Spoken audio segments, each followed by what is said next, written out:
gentlemen, can I first of all say that I really do appreciate the kind invitation to give the toast to the immortal memory of Larry Burns, second only to Sir Alec Ferguson. Dorian, of course, is always there with advice. Don't try to be witty or clever, she said, just be yourself. You know, Burns was a contradiction. So you've got the uneducated ploughboy who becomes one of the greatest literary geniuses of all time. There was Burns the romantic, and Burns the hard-drinking womaniser. There was Burns the Scottish patriot, but there was also Burns the anti-establishment free thinker who loathed the narrow-minded Scottish Calvinism. There was the Burns who empathised with the poor and the downtrodden. Then there was the Burns who was the Edinburgh socialite, hobnobbing with the celebrities of the day and living off the patronage of the privileged. All of these things are contradictions, and all of them are true. As Burns himself would say, they maketh the man. But what Burns hated most of all was hypocrisy and pomposity. He was especially scathing about religious fundamentalism, and I think it would be today. In those days it was Calvinism, today it would be something else. He felt that suppressed human enjoyment. And one of his poems he writes, "You see yon birkie called a lord, who struts and stares and all that. Though hundreds worship at his word, he's but a coof for all that. For all that and all that, his ribbon, star and all that, the man of independent mind, he looks and laughs for all that." In 1789, a mistake was made. Rabbi ended up in heaven and the Pope down below. Next morning, when St. Peter realised the mistake, he set about doing it right. And as Robbie and the Pope passed each other in the corridor, the Pope asked Robbie, you know, where he was going. And Robbie said, "I'm going to see Old Klutz, the devil." And "Where are you going?" Robbie asked the Pope. "Oh, I'm going to see the Virgin Mary," he replied. "You're too late," replied Robbie.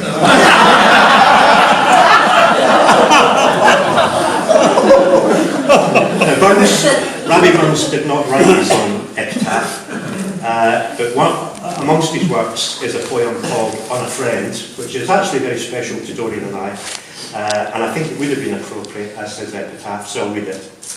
It goes, "An honest man lies here at rest, as e'er God with his image blessed, the friend of man, the friend of truth, the friend of age, the guide of youth. Few hearts like his with virtue warmed, few heads with knowledge so informed. If there's another world, he lives in bliss. If there is none, he made the best of this." Ladies and gentlemen, please charge your glasses and be upstanding, and can we please drink a toast to the immortal memory of Rabbi Burns. Rabbi Burns. Rabbi Burns. Rabbi Burns.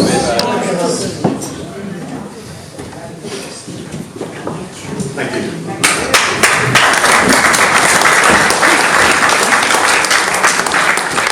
It's now my job to propose a toast to the lasses, the local lasses in the community.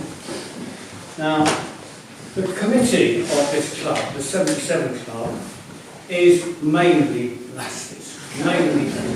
I mean, myself, Lawrence and Andy are just a sort of token males. We're here, we can sort of move tables and that sort of thing. But it's basically run by a matriarchy, this I'm only going to mention one lassie by name, and this is a more serious point.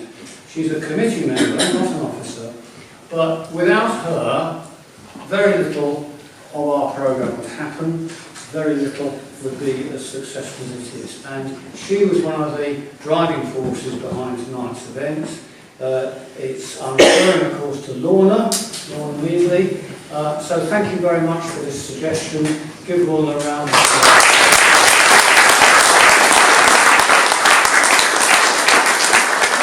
I think this committee, which is mainly lasses, works quite well. Chairing the committee or being on the committee and chairing it is one of the most difficult jobs I've ever done as far as committees are concerned. I've never been on a committee anything like it. It is the most difficult group to keep in order. So, joking apart, thanks to you all, can I ask the laddies to stand and give a toast to the lasses?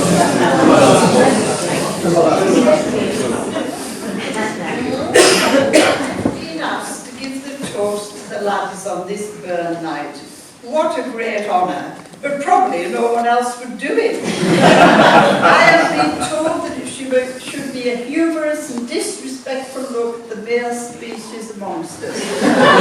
Looking around the hall at all these hoteliers, doctors, teachers, and mysterious men from Sellafield, it does not take a toast from me to highlight their inadequacies. Therefore, my aim tonight is to educate them. I would like to thank John for his introduction. It is a pleasure to see him awake for once. His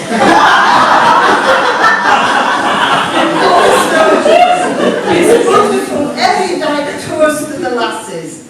It's a shame he does not have a Scottish lilt or a Cumbrian brogue. As it was, he sounded like an MP talking in Parliament. The only thing missing were the drunken politicians trying to shout him down. Now, to reply to the laddies, I take the torch on behalf of the lasses on this Burns night. Scot I am not, but a Loweswater lass born and bred. John, your toast was delivered with much class. Your words were apt and demeanour pleasant, as you toasted all the lasses present. But laddies, if you wish to sing our praises, please work harder than pretty phrases. Laddies, please note, we are not here to praise farmers, electricians and plumbers, etc., but a poet, a man of words, a man of passion, but above all, a man who loved and appreciated women. Lasses, we know how rare these qualities are, and may explain why Burns is still being celebrated all over the world today. Please remember, Burns has no equal among men. He had 11 children in 13 years with 4 different laddies, ladies, sorry.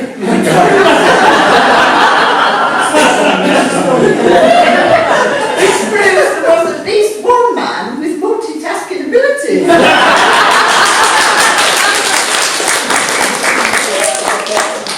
Burns understood women and their love of words.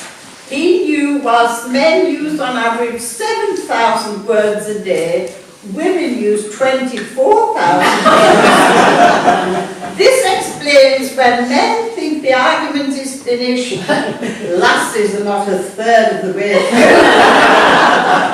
So tonight, in the Burns tradition, let us celebrate the female use of the language. Now laddies, pay good attention. Some words and phrases are now mentioned, which women use in various cases to put men in their places. So men be warned and do not deem. Words are not always what they seem. Fine. This is a word that lasses use to end an argument when they are right, and you just need to keep quiet. 5 minutes means half an hour when the lasses are getting ready.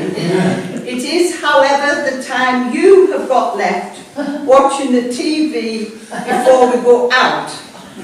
Nothing. This definitely means something, and you had better be on your guard. Go ahead. This is a dare. Don't do it. If you do it, it is likely to result in an argument about nothing, lasting 5 minutes and ending in the word fine. Enough. This is the precursor to the withdrawal of language. Silence. Do not think things are lovely and quiet. It is lasses in Crocodile Road. We go under the water for ages, but when we resurface, we are deadly.